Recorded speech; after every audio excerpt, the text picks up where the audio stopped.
Dulu pertama Profesor Zaini melibatkan saya ini cerita ke Mas Majdi itu gara-gara beliau itu profesornya itu sastra, adab, di Al-Azhar itu adab. Iya, Zaini. Orang tua dari rektor. Nah, karena jurusannya adab, beliau memang pakarnya kalau menghaluskan bahasa. Tapi masalahnya di Quran kan banyak fikih juga dan beliau cari ahli fikih. Singkat cerita, entah gimana ceritanya Allah yang mempertemukan ketemu saya.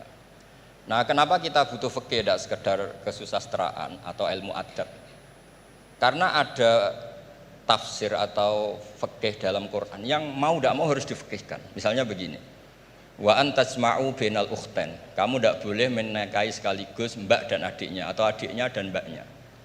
Jika Anda berpikir Quran itu hanya Quran, maka berarti apa boleh menikahi misalnya Sri dengan buliknya, Sri dengan budenya. Padahal tidak boleh juga. Tapi faktanya Quran hanya ngendikan wa antasma'u bainal ukhtain.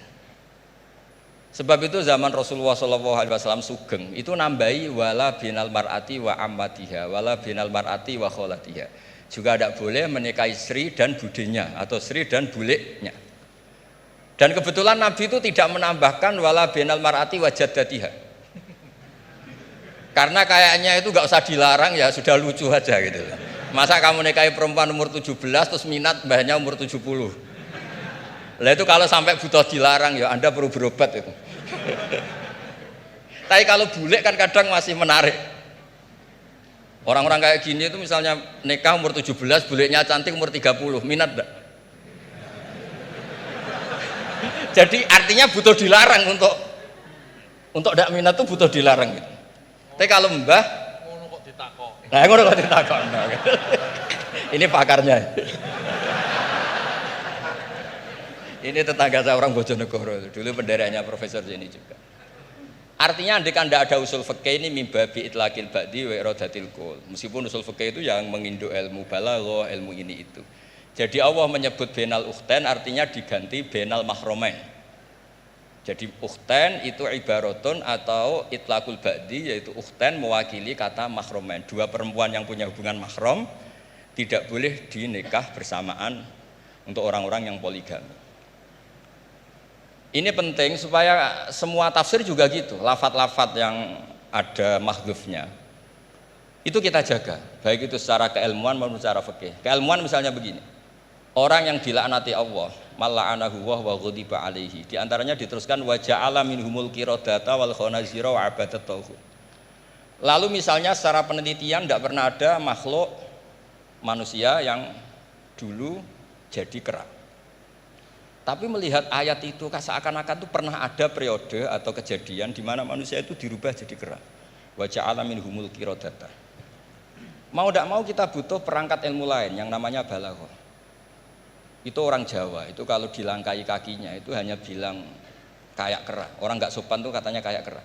Tapi kalau dilangkai kepalanya langsung oh dasar ketek itu, dasar kera. Artinya dalam ilmu tasbih, kalau kemiripannya itu biasa itu masih disebut ka seperti. Tapi kalau mirip banget perilakunya itu kafnya dibuang.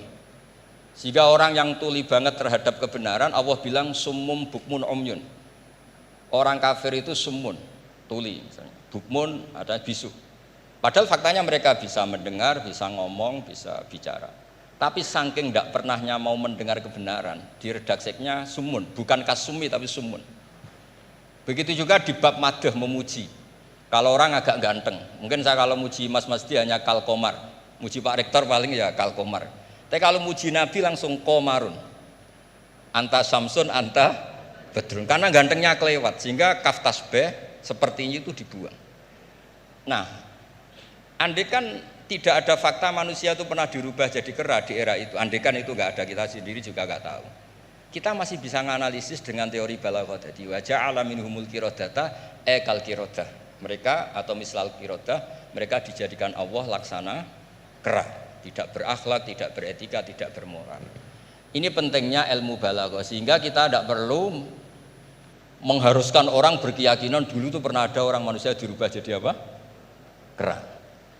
Nah misalnya ada yang berkeyakinan atau berpendapat memang itu pernah nyata, itu ngendikannya Rasulullah kemudian itu dihilangkan, hanya hidup 3 hari kemudian hilang sehingga nggak punya turunan. Jadi pilihan-pilihan dalam tafsir itu satu tentu riwayat, dua itu analisis balaghah. Nah, analisis fikih itu tidak kalah penting karena konstruksi Quran itu ada fikih yang sudah mapan. Seorang lagi ada fikih yang sudah mapan.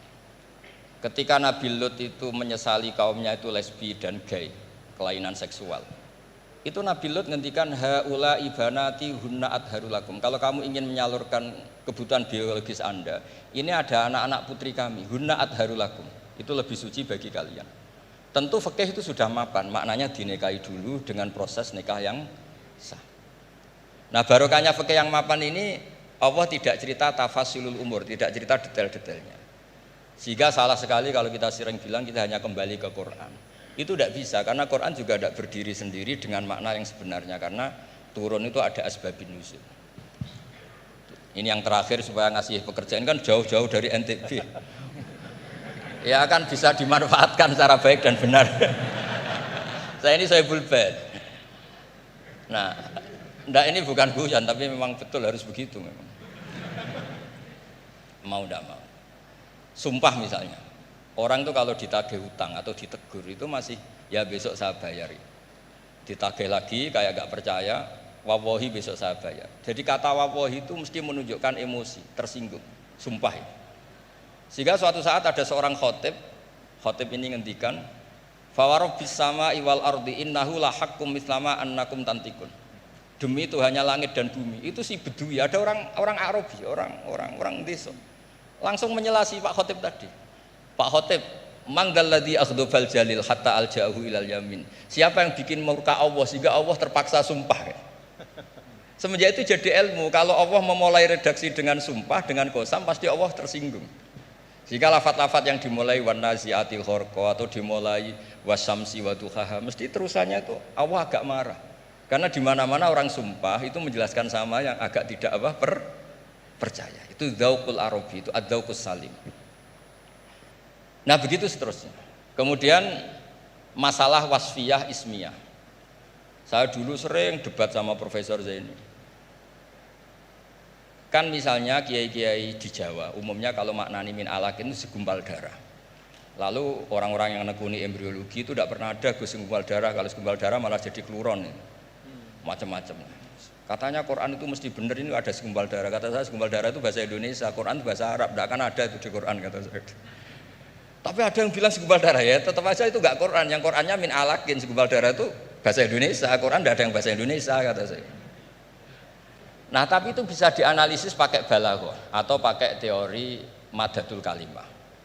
Min alakin itu dari kata aliko ya'liko alakon, sesuatu yang menempel. Jadi kalau di proses embriologi, misalnya ada apa yang menempel dalam ilmu itu, yaitu yang jadi rahim, jadi anak. Atau pakai ilmu balaghah. Min alakin tetap maknanya segumpal darah, tapi maknanya itu tangkis atau tahkir. Manusia itu sombong. Padahal materinya sama yang sekarang jadi sama dengan materi yang sekarang jadi segumpal darah. Yaitu kita yang seperti ini materinya ya sperma, segumpal darah yang seperti itu juga materinya sperma. Kok kamu sombong? Materi kamu sama dengan materi min alakin. Itu persis dengan adatul Arab kalau sedang mencibir orang yang sombong. Itu kalau orang Arab bilang antal ladzi kharajta min makhrajil bauli marratan, kata orang Arab. Kamu adalah manusia yang keluar dari jalannya kencing 2 kali. Keluar dari penis lelaki ya lewat jalur kencing, keluar dari ibunya juga lewat jalur kencing. Supaya orang enggak sombong itu orang Arab bilang antal ladzi kharajta min makhrajil bauli marratan.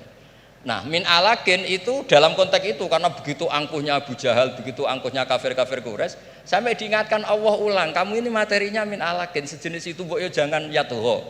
Buktinya terusannya ayat kalla innal insana la yatgha, manusia itu sungguh angkuh. Nggih niki pun deal nggih, jenengan harus sepakat saya ini Sohibul Bait sama Pak Warsono sama Pak Rektor, ini tamu yang diundang untuk ceramah tafsir. Kalau ndak berarti asawaha wa rasulah. Nggih, monggo Mas di sini.